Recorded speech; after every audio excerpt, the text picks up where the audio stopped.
नमस्कार सभी साथियों को नमस्कार। आज हम कक्षा 7 की किताब सामाजिक एवं राजनीतिक जीवन अध्याय 1 पढ़ने जा रहे हैं, जिसका नाम है समानता। समानता क्या होती है? भारतीय लोकतंत्र में समानता। क्या आपको अपने जीवन की कोई ऐसी घटना याद है जब आपकी गरिमा को ठोस पहुंची हो? आपको उस समय कैसा महसूस हुआ था? भारतीय लोकतंत्र में समानता।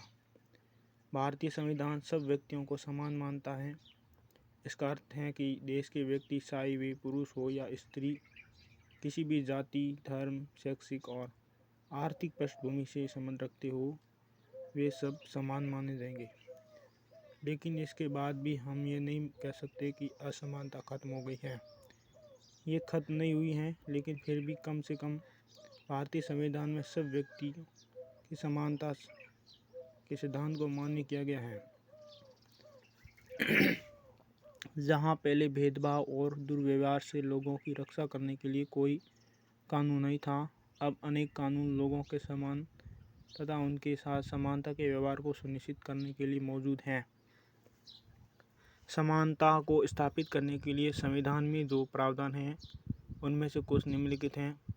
प्रथम, कानून की दृष्टि में हर व्यक्ति समान है। इसका तात्पर्य यह है कि हर व्यक्ति को देश के राष्ट्रपति से लेकर कांता जैसी घरेलू काम की नौकरी करने वाली महिला तक सभी को एक ही जैसे कानून का पालन करना है।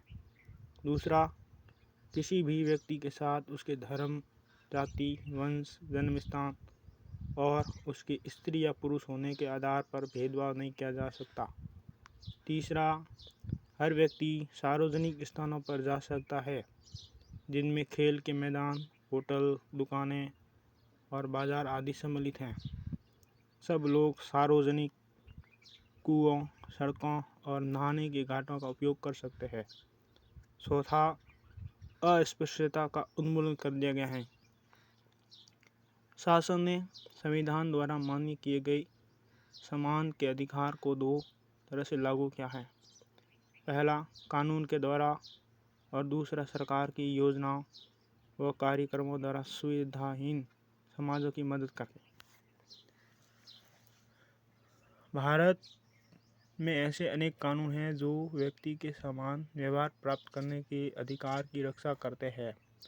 कानून के साथ साथ सरकार ने उन समुदायों जिनके साथ सैकड़ों वर्षों तक असमानता का व्यवहार हुआ है, उनका जीवन सुधारने के लिए अनेक कार्यक्रम और योजनाएं लागू की है। ये योजना ये सुनिश्चित करने के लिए चलाई गई हैं कि जिन लोगों को अतीत में अवसर नहीं मिले, अब उन्हें अधिक अवसर प्राप्त हो। इस दिशा में सरकार द्वारा उठाया गया एक कदम है मध्याह्न भोजन की व्यवस्था। इस कार्यक्रम के अंतर्गत सभी सरकारी प्राथमिक स्कूलों के बच्चों को दोपहर का भोजन स्कूल द्वारा दिया जाता है। यह योजना भारत में सर्वप्रथम तमिलनाडु राज्य में प्रारंभ की गई और 2001 में उच्चतम न्यायालय ने सभी राज्य सरकारों को इसे अपने स्कूलों में 6 माह के अंदर आरंभ करने के निर्देश दिए हैं। इस कार्यक्रम के काफ़ी सकारात्मक प्रभाव हुए। उदाहरण के लिए, दोपहर का भोजन मिलने के कारण गरीब बच्चों ने अधिक संख्या में स्कूल में प्रवेश लेना और नियमित रूप से स्कूल जाना शुरू कर दिया। शिक्षक बताते हैं कि पहले बच्चे खाना खाने घर जाते थे और फिर वापस स्कूल लौटते ही नहीं थे, परंतु अब जब से स्कूल में मध्याह्न भोजन मिलने लगा है, उनकी उपस्थिति में सुधार आया है। वे माताएं जिन्हें पहले अपना काम छोड़कर दोपहर को बच्चों को खाना खिलाने घर आना पड़ता था, अब उन्हें ऐसा नहीं करना पड़ता है। इस कार्यक्रम से जातिगत पूर्वाग्रहों को कम करने में भी सहायता मिली है, क्योंकि स्कूल में सभी जातियों के बच्चे साथ साथ भोजन करते हैं और कुछ स्थानों पर तो भोजन पकाने के लिए दलित महिलाओं को काम पर रखा गया है। मध्याह्न भोजन कार्यक्रम ने निर्धन विद्यार्थियों की भूख मिटाने में भी सहायता की है, जो प्राय खाली पेट स्कूल आते हैं और इस कारण पढ़ाई पर ध्यान केंद्रित नहीं कर पाते हैं। यद्यपि शासकीय कार्यक्रम अवसरों की समानता बढ़ाने में महत्वपूर्ण भूमिका निभा रहे हैं, किंतु अभी भी बहुत कुछ करने की आवश्यकता है। मध्याह्न भोजन कार्यक्रम ने निर्धन बच्चों का स्कूलों में प्रवेश और उनकी उपस्थिति तो बढ़ा दी है, लेकिन फिर भी इस देश में वे स्कूल जहां अमीरों के बच्चे जाते हैं, उन स्कूलों से बहुत अलग हैं जहां गरीबों के बच्चे पढ़ते हैं। आज भी देश में कई स्कूल हैं जिनमें ओम प्रकाश वाल्मीकि जैसे दलित बच्चों के साथ भेदभाव और असमानता का व्यवहार किया जाता है। इन बच्चों को ऐसी असमान स्थितियों में ढकेला जाता है जहां उनके सम्मान की रक्षा नहीं हो पाती है। ऐसा इसलिए है क्योंकि कानून बन जाने के बाद भी लोग उन्हें समान समझने से इनकार कर देते हैं। इसका मुख्य कारण यह है कि दृष्टिकोण में बहुत धीरे धीरे परिवर्तन आता है। यद्यपि लोग ये जानते हैं कि भेदभाव का व्यवहार कानून के विरुद्ध है, फिर भी वे जाति, धर्म, अपंगता, आर्थिक स्थिति और महिला होने के आधार पर लोगों से असमानता का व्यवहार करते हैं।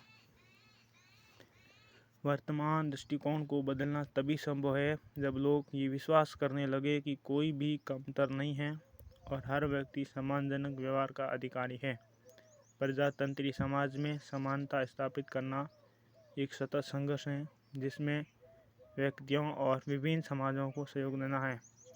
इस पुस्तक में आप इसके बारे में और अधिक पढ़ेंगे। अन्य लोकतंत्र में समानता के मुद्दे। शायद आप सोच रहे होंगे कि क्या भारतीय लोकतंत्र ही ऐसा है जहां असमानता का अस्तित्व है और जहां समानता के लिए संघर्ष जारी है। सच तो यह है कि संसार के अधिकांश लोकतंत्री देशों में समानता के मुद्दे पर विशेष रूप से संघर्ष हो रहे हैं। उदाहरण के लिए संयुक्त राज्य अमेरिका में अफ्रीकी अमेरिकन लोग जिनके पूर्वज गुलाम थे और अफ्रीका से लाए गए थे, वे आज भी अपने जीवन को मुख्य रूप से असमान बताते हैं। जबकि 1950 के अंतिम दशक में अफ्रीकी अमेरिकनों को समान अधिकार दिलाने के लिए आंदोलन हुआ था। इससे पहले अफ्रीकी अमेरिकनों के साथ संयुक्त राज्य में बहुत असमानता का व्यवहार होता था और कानून भी उन्हें समान नहीं मानता था। उदाहरण के लिए बस से यात्रा करते समय उन्हें बस में पीछे बैठना पड़ता था, या जब भी कोई गोरा आदमी बैठना चाहे उन्हें अपनी सीट से उठ जाना पड़ता था। रोजा पार्कस 1913-2005 एक अफ्रीकी अमेरिकन महिला थी। 1 दिसंबर 1955 को दिन भर काम करके थक जाने के बाद बस में उन्होंने अपनी सीट एक गोरे व्यक्ति को देने से मना कर दिया। उस दिन उनके अहंकार से अफ्रीकी अमेरिकनों के साथ असमानता को लेकर एक विशाल आंदोलन प्रारंभ हो गया, जो नागरिक अधिकार आंदोलन सिविल राइट्स मूवमेंट कहलाया।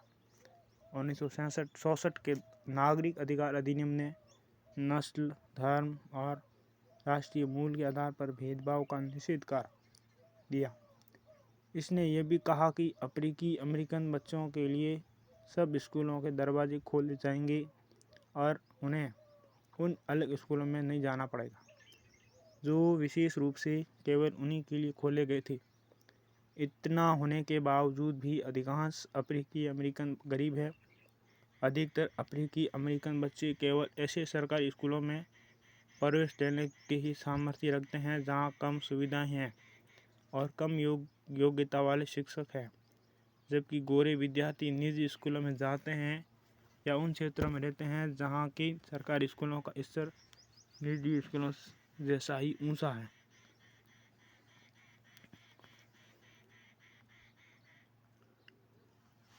भारत के संविधान के अनुच्छेद 15 के अंश धर्म, मूल जाति, मूल वंश, लिंग या जन्म स्थान के आधार पर विभेद या प्रतिषेध। पहला, राज्य किसी नागरिक के विरुद्ध केवल धर्म, मूल वंश, जाति, लिंग, जन्म स्थान या इनमें से किसी के आधार पर कोई विभेद नहीं करेगा। दूसरा, कोई नागरिक केवल धर्म, मूल वंश, जाति, लिंग, जन्म स्थान या इनमें से किसी के आधार पर दुकानों, सार्वजनिक भोजनालयों, होटलों और सार्वजनिक मनोरंजन के स्थानों में प्रवेश या पूर्णत या भागत राज्य निधि से पोषित या साधारण जनता के प्रयोग के लिए समर्पित कुओं, तालाबों, स्नान घाटों, सड़कों और सार्वजनिक समागम के स्थानों के उपयोग के संबंध में किसी भी नियोक्ता, दायित्व, निर्बंधन या शर्त के अधीन नहीं होगा। लोकतंत्र की चुनौती।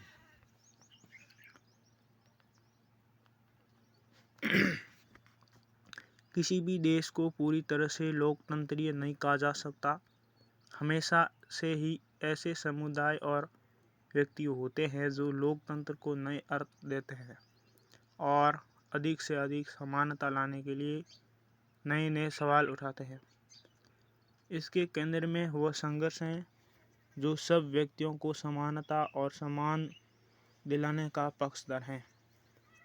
इस पुस्तक में आप पढ़ेंगे कि किस तरह समानता का प्रश्न भारतीय लोकतंत्र में हमारे दैनिक जीवन के विभिन्न पहलुओं को प्रभावित करता है।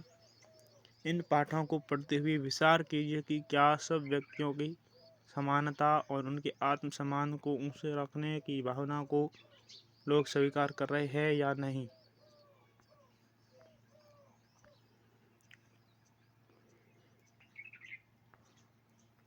चलिए, ये पार्ट कंप्लीट हो गए हैं।